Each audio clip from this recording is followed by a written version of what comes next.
আসসালামু আলাইকুম, আপনারা সবাই কেমন আছেন? আমি চলে এসেছি একটি নতুন ভিডিও নিয়ে। আশা করি আমার ভিডিওটি আপনাদের ভালো লাগবে। আমার ভিডিওটি তেমন কিছু নয়, নিয়ে আসছে আজকে হাঁস রান্না। প্রথমেই হাঁসটা আমরা জবাই করে নিব। এই পর্বটা আমি উজ্জ্ব রেখেছি। এখন জবাইয়ের পর পরিষ্কার পরিচ্ছন্ন করে নিয়ে যথেষ্টভাবে যত রকম পারা যায় খুদি খুদি যে পশমগুলো আছে এগুলো বাঁচতে হবে। তারপর এটা ভালো করে ধুতে হবে, পরিষ্কার পরিচ্ছন্ন করতে হবে। এরপর দেখবেন এমন একখান উলঙ্গ আপনাদের সামনে উপস্থিত হবে। এনাকে উল্টায় পাল্টায় ভালো করে দেখতে হইব কোথাও কোনো জায়গায় পশম আছে কি না। টুকিটাকি পশম যা থাকবে সেগুলো আস্তে আস্তে খুঁড়তে হবে। তারপর যেহেতু হাঁস একটু আগুনে পুড়িয়ে নিতে হবে যেন অতিরিক্ত ছোট পশমগুলো পড়ে যায়। এরপর আর কি ধরলো নিয়ে আসুন, একটা কচু পাতার ভিতরে রাখবেন। তারপর এগুলো কাটবেন। কাটার পর এরকম মাংসে উপস্থিত হবে। অনেকগুলো আলহামদুলিল্লাহ মাংস হয়েছে। এখন আর কি মাংসগুলো ধুলাম ভালো করে, ঝাল, পেঁয়াজ, রসুন, মশলা, বিভিন্ন মশলাগুলো একসাথে করে ভালো করে মাংসটাকে মিক্সড করতে হবে, মেশাতে হবে। তবে ধীরে ধীরে জিনিসগুলো দিয়ে নেবেন পরিমাণ মতো করে। আমি ভাই নির্দিষ্ট কোনো পরিমাণ বলে দিই নাই, যে যেমন যেভাবে রাঁধতে পারেন সেভাবে নিন। নিয়ে তারপর মাখুন, ভালো করে মাখুন। মাখেন আর মাখেন, বেশি করে মাখেন, ঝাঁকা নাকা করে মাখেন।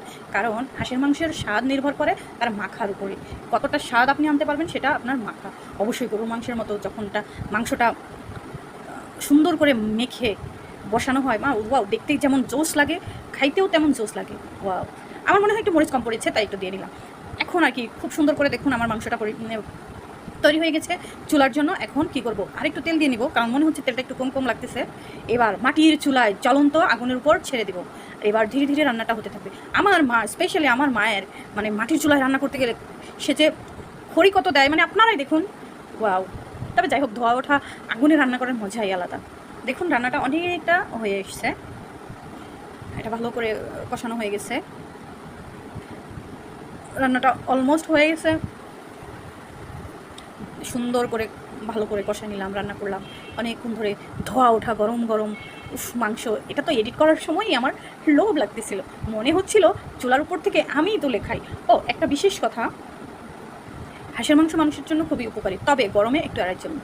দেখুন, আমি একটা জিনিস দিতে না অবশ্য দেখাইতে ভুলে গেছি। আমি মাংসের ভিতরে নারিকেলও দিয়েছিলাম। দেখুন আমার রান্নাটা হয়ে গেছে, কি দারুণ একটা কালার আসছে, মানে দেখেই লোভ লাগছে। এখনই খাই। Bye, tata, subscribe please.